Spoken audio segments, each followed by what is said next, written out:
Firstly, I want to thank Jesus because I couldn't do this on my own. I know He carried me through today. I want to thank my mom, my dad, my coach, and every single person who just believed in me throughout this time.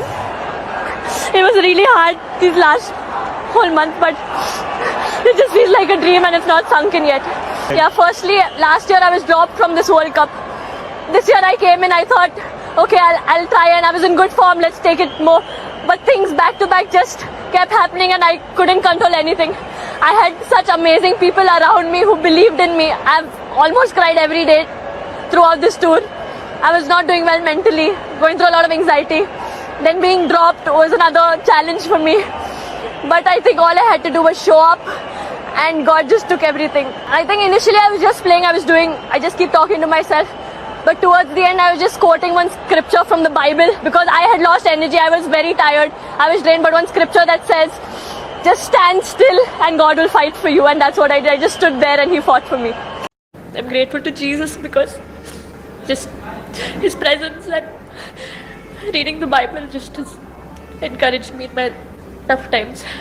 And the Bible says that weeping endures for a night, but joy comes in the morning. And today joy came, but I'm still weeping.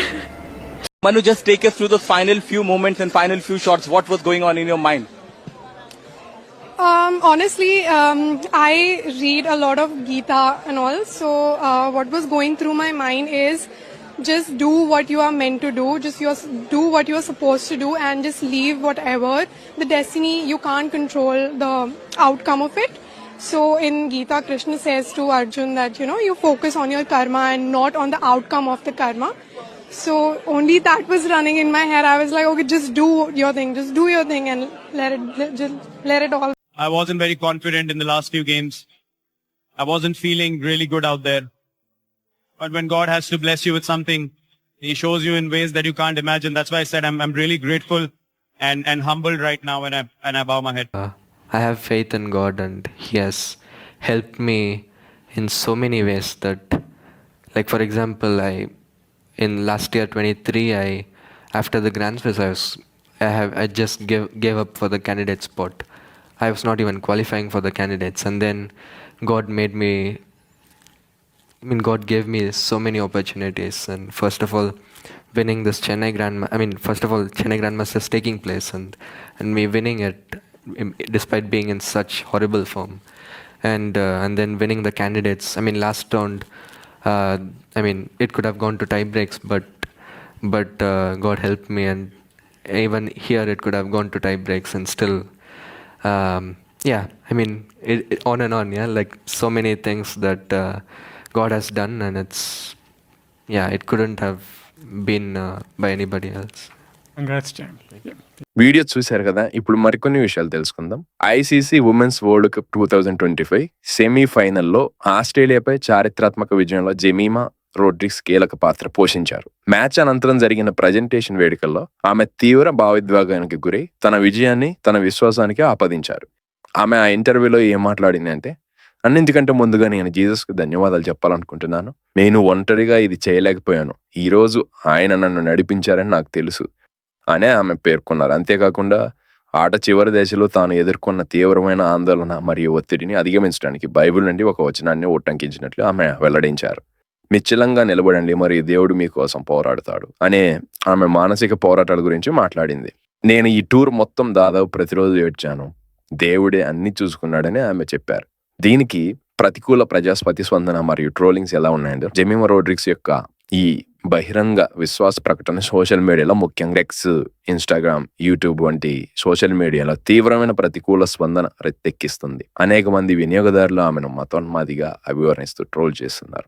Jesus అని, అలాగే క్రిస్టియానోఫోబియా అంటూ ఆమెను trolls చేస్తూ ఉన్నారు. అయితే ఇదే విధమైన ధోరణి T20 వరల్డ్ కప్ గెలిచిన తర్వాత భారత బౌలర్ మహమ్మద్ సిరాజ్ విషయంలోనూ కనిపించింది. అతను కూడా సోషల్ మీడియాలో సర్వశక్తిమంతులైన అల్లాకు ధన్యవాదాలు అని పోస్ట్ చేశాడు. దీనికి ప్రతిస్పందనగా అతను కూడా హిందూ మితవాదుల నుండి ప్రతికూల స్పందనను ఎదుర్కొన్నాడు. వారి వ్యాఖ్యల్లో వారు ఏమన్నారంటే, ఇది టీమిండియా విజయం, అల్లాది కాదు. అల్లా బాధ్యత వహిస్తే భారతదేశం కాదు, పాకిస్తానే గెలిచేది అని వాళ్ళు కామెంట్స్ చేశారు.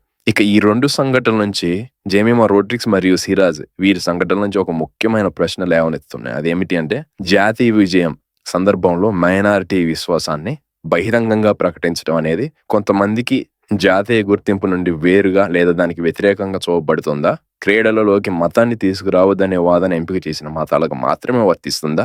ఈ ప్రశ్నలకు సమాధానం ఇవ్వడానికి హిందూ అథ్లెట్ వారి విశ్వాసాలను కూడా మనం ఇప్పుడు పరిశోధన చేద్దాం. ముఖ్యంగా విరాట్ కోహ్లీ ఆధునిక క్రికెట్లోనే అత్యంత ప్రముఖుల్లో ఒకరు. తన ఆధ్యాత్మికత మరియు హిందూ విశ్వాసాలను బహిరంగ ప్రదర్శించడానికి వెనుకడలేదు. ఒక ఇంటర్వ్యూలో ఆన్ఫీల్డ్ BCCI.TVలో గౌతమ్ గంభీర్తో జరిగిన ఒక సంభాషణలో కోహ్లీ 2014లో ఆస్ట్రేలియా పర్యటనలో తన కెరీర్లోని క్లిష్ట దశలో ఉన్నప్పుడు మానసిక శక్తి కోసం ఓం నమః శివాయ మంత్రాన్ని పదే పదే జపించినట్లు చెప్పారు. మరొక ఇంటర్వ్యూలో అతను తన జీవితంలోని సమయాలను దేవుని పరీక్షగా ఎలా భావిస్తాడో వివరించాడు మరియు దేవుడు ఇచ్చిన అవకాశానికి కృతజ్ఞతతో మరియు విశ్వసనీయంగా ఉండాలని తాను నమ్ముతానని చెప్పాడు.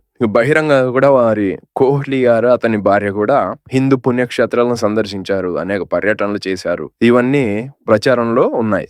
అలాగే ఒలింపిక్ షూటర్ మను భాకర్ తన విజయాన్ని నేరుగా హిందూ ధర్మానికి మరియు తత్వశాస్త్రానికి ఆపాదించినట్లు అథ్లెట్ లో ఒకరు ఈమె. అయితే ఒలింపిక్స్ అనంతరం ఇంటర్వ్యూలో ప్యారిస్ ఒలింపిక్స్ 2024లో 2 కాంస్య పథకాలకు గెలిచిన తర్వాత మను భాకర్ తన మానసిక ప్రశాంతతకు మరియు ఒత్తిడిని జయించే సామర్థ్యానికి భగవద్గీతయే కారణమని స్పష్టంగా ఆమె పేర్కొంది. ఒక ఇంటర్వ్యూలో ఆమె మాట్లాడుతూ, నేను గీత బాగా చదువుతాను, నీవు చేయవలసిన మాత్రమే చెయ్యి, ఫలితాన్ని నీవు నియంత్రించలేవు అనే దాని బోధన నా మదిలో మెదులుతోంది అని ఆమె అన్నారు. ఆమె ఇంకా వివరిస్తూ, గీతలో కృష్ణుడు అర్జునుడితో నీవు నీ కర్మపై దృష్టి పెట్టు, కర్మఫలంపై కాదు అని అంటాడు. అదే నా మదిలో నడుస్తోంది అని ఆమె చెప్పారు. ఇంకా అనేక ఇంటర్వ్యూలో ఆమె హిందుత్వం గురించి చెప్పుకొచ్చారు. ఇక యువ ప్రపంచ చెస్ ఛాంపియన్ గుకేష్ డి తన అసాధారణ విజయాన్ని దైవిక ప్రణాళికగా మరియు అద్భుతంగా అభివర్ణించారు. ఫిదే క్యాండిడేట్స్ 2024 గెలిచిన తర్వాత అతను దేవునికి ధన్యవాదాలు తెలిపాడు. ఎందుకంటే చివరి రౌండ్లో టై బ్రేకులకు వెళ్లకుండా దేవుడు సహాయం చేశాడని పేర్కొన్నాడు. ప్రపంచ చెస్ ఛాంపియన్ గా నిలిచిన తర్వాత అతను తన ప్రయాణాన్ని వివరిస్తూ దేవుని అద్భుతాల గురించి అతను వివరించాడు. ఒక ఇంటర్వ్యూలో అతను ఏమన్నాడంటే, నాకు దేవుడిపై నమ్మకం ఉంది మరియు అతను నాకు చాలా విధాలుగా సహాయం చేశాడని గోకేష్ స్పష్టంగా చెప్పారు. ఈ 3 ఉదాహరణలు హిందూ విశ్వాసాన్ని 3 విభిన్న మార్గాల్లో వ్యక్తీకరించడాన్ని చూపిస్తున్నాయి.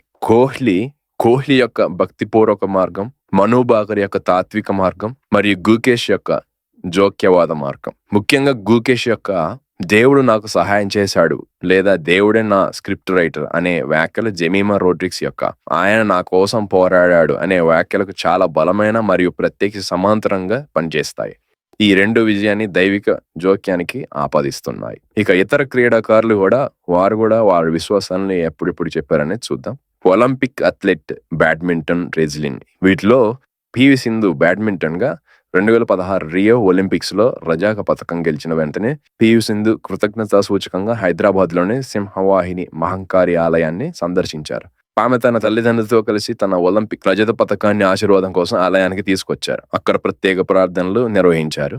ఇంకా PR శ్రీజేష్ గోల్ కీపర్ భారత హాకీ జట్టుకు వెన్నుముకగా నిలిచిన PR శ్రీజేష్ ప్యారిస్ 2024 ఒలింపిక్స్ లో కాంస్య పథకం గెలిచిన తర్వాత అది అతని చివరి అంతర్జాతీయ మ్యాచ్ తీవ్ర భావోద్వేగానికి గురయ్యాడు. మ్యాచ్ చివరి నిమిషాల్లో జరిగిన నాటకీయ పరిణామాల 2 పెనాల్టీ కార్నర్లు గురించి మాట్లాడుతూ, నన్ను నా దేశ ప్రజలకు చివరిసారిగా చూపించడానికి దేవుడు చేసిన ప్రణాళిక అని అతను వ్యాఖ్యానించాడు. ప్యారిస్ కాంస్యం గెలిచిన తర్వాత భారత హాకీ జట్టు సమిష్టిగా అమృత్సర్లోని స్వర్ణ దేవాలయాన్ని సందర్శించి ప్రార్థనలు చేసింది.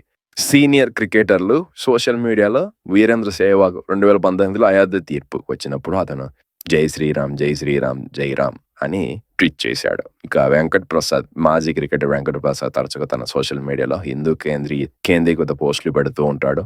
ఇలా అనేక మంది వారి విశ్వాసాల గురించి ఇంటర్వ్యూలో చెప్పుకొచ్చారు. దీంట్లో పెద్ద తప్పేముంది? ఎవరి విశ్వాసం వారిది చెప్పుకునే అవకాశం ఉంది. ఆ చెప్పుకోవడం వల్ల వచ్చిన నష్టం ఏంటి? ఈ క్రీడల్లోకి మతాన్ని తీసుకురావద్దు అనే వాదన మైనారిటీ విశ్వాసాల అంటే క్రిస్టియానిటీ, ఇస్లాం వ్యక్తీకరణలపై మాత్రమే సెలెక్టివ్ గా ఉపయోగించబడుతున్నట్లు మనకు అర్థమవుతుంది. అదే సమయంలో మెజారిటీ విశ్వాసంగా ఏదైతే ఉందో వాటి యొక్క వ్యక్తీకరణలు జాతీయ గుర్తింపు మరియు సంస్కృతిలో భాగంగా విస్తృతంగా అంగీకరించబడుతున్నాయి అన్న విషయాన్ని అందరూ తెలుసుకోవాలి. వీళ్ళు ఎందుకు ట్రోల్స్ చేశారు? మైనారిటీ అథ్లెట్ రోడ్రిగ్స్ సీరజ్ వారు తమ విశ్వాసాన్ని జీసస్ అల్లా గురించి వ్యక్తం చేసినప్పుడు వారు మతోన్మాదులు అనే పిలువబడే కొన్ని వర్గాల నుండి తీవ్రమైన జాతీయవాద ఆధారిత ట్రోలింగ్ను ఎదుర్కొన్నారు. దీనికి విరుద్ధంగా కోహ్లీ ఓం నమ శివాయ అన్నాడు. అలాగే మను బాకర్ గీతను ఉదహరించి ఆ గీత గురించి చెప్పారు. అలాగే గుకేష్ దేవుని అద్భుతాలు అని అతను కూడా చెప్పాడు. దీనికి ప్రతికూల స్పందన జరిగినట్లు ఎక్కడ కూడా ఆధారం లేదు. కేవలం మైనారిటీ అథ్లెట్ ఎవరైతే ఉన్నారో వాళ్ళనే టార్గెట్ చేస్తున్నట్టు ఇక్కడ మనకు క్లియర్గా అర్థమవుతుంది. Thanks for watching.